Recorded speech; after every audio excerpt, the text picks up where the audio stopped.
So the South Park thing, I wanted to get my commentary on this. I'm already late to the game on this, but it really was beautiful what happened. So, as I've said to my partner, they already had that episode done before the ink even hit that contract. And keep in mind, they didn't sell the rights of the show. They sold streaming rights, meaning, hey, you can stream our show on this platform. $1.5 billion. And this creates a very sticky situation for Paramount because, they were worried about Colbert, that might tank their deal because the FCC has to approve and Trump might leverage the FCC. It doesn't matter. They should have stood their ground because they showed who they really were at this point. And so when it comes to these companies, they're just on the list of companies I have no issue with working with their goods on the high seas anymore because they haven't earned the right to my money. They're not providing value anymore. They're not. They're showing me they'll sell out whoever they have to for their own betterment. So they're not just an entertainment company. It doesn't work that way. You don't get to be just an entertainment company. You're literally trying to sell your company to someone else to better yourself and not the people and make the content potentially worse.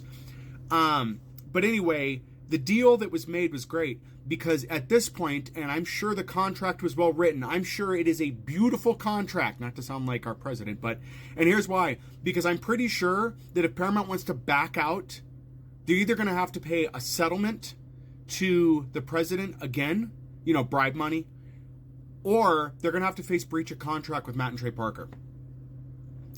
And breach of contract on a $1.5 billion contract would be devastating to them.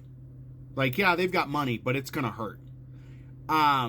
Because they thought it was ironclad. They didn't realize who they were getting into bed with.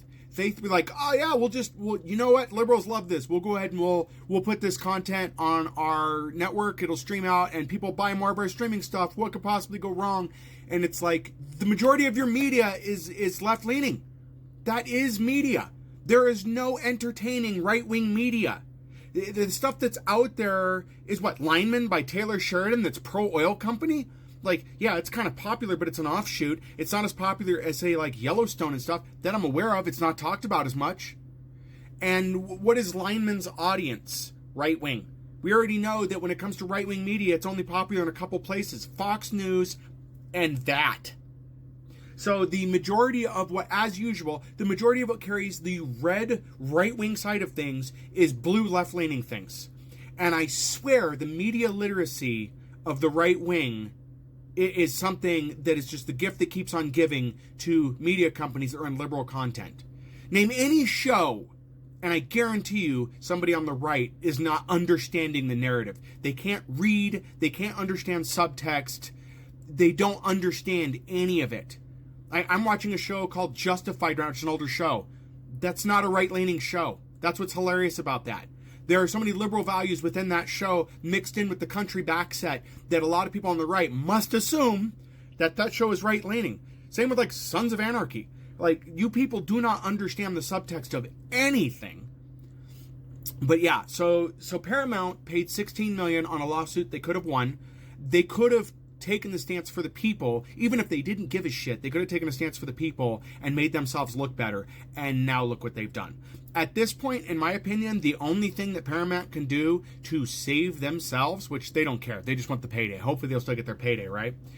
The only thing they could do to save themselves is to put out a statement saying that they support the program in a very benign way, saying while we may not agree with the terms of what was said, we do support freedom of speech, those kind of things. Make yourself at least look human in the eyes of people to save it. But, I hope a lot of people cancel their subscriptions. I hope they do, because I'm pretty sure at this point, if you guys don't understand how certain things work, the creators of South Park already got their money. So if you were to say get that content some, high seas way, it's not going to hurt them. This is where the argument about piracy falls apart. Matt and Trey Parker got their money. They got their money, you guys. They already have it. They do not care. So don't let anybody sway you about the fact that the poor people, the poor content creators that make these shows are going to lose money because somebody downloaded a copy. That is complete malarkey. I'll be glad to explain it in another video. If you want to know the ins and outs, how this works both with music and movies, I'll be glad to explain it too, because I've done deep dives on that and looked into who it actually hurts. It actually hurts the companies, not the content creators. So anyway, that's my thoughts on the whole Paramount thing. Let me know what you think below. And again, if you have any questions about the high seas, I can't tell you how to navigate the high seas, but I can tell you the legality, who it does hurt, who it doesn't, those kind of things. And I'll be glad to explain that to you. So anyways, guys, thanks for your time.